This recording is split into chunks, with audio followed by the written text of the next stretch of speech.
क्या तुम्हारे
लंबे समय तक याद रखना है तो टॉपिक को समझने के बाद सवाल करो कि इन टॉपिक का 3 मेन पॉइंट क्या था।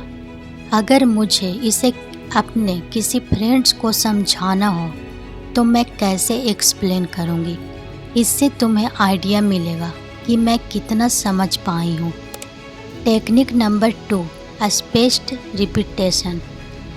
पहले जानो ये होता क्या है। मान लो तुमने आज कोई टॉपिक पढ़ा, आज तो तुम्हें पूरे अच्छे से याद हो गया, फिर कल होके तुम उसे 20% भूल जाओगी, उसके फिर अगले दिन 40%।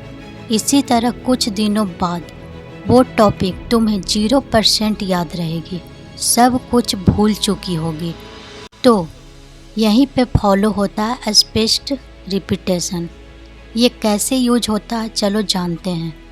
मान लो आज तुमने कोई टॉपिक पढ़ा और एक दिन बाद उसे फिर से रिवाइज किया तो आपका रिकॉल रेट 90% तक बढ़ जाएगा। फिर 3 दिन बाद, फिर 7 दिन बाद। इस तरह दोहराने से तुम्हारी मेमोरी पावर इम्प्रूव होगी और ब्रेन स्ट्रांग होगा, जिससे तुम्हारा दिमाग इसे परमानेंटली स्टोर कर लेगा। बस एक बात याद रखना, रिपीटेशन से ही परफेक्शन आता है। तुम अकेले नहीं हो, बहुत से स्टूडेंट खुद से लड़ रहे हैं। तुम्हें भी जीतना है, धीरे धीरे पर डे। बस 2 से 3 घंटे फोकस्ड स्मार्ट स्टडी करो। कंसिस्टेंसी ही सक्सेस है। अगर आपको ये वीडियो पसंद आया तो लाइक, कमेंट और सब्सक्राइब करना मत भूलना। Thanks for watching.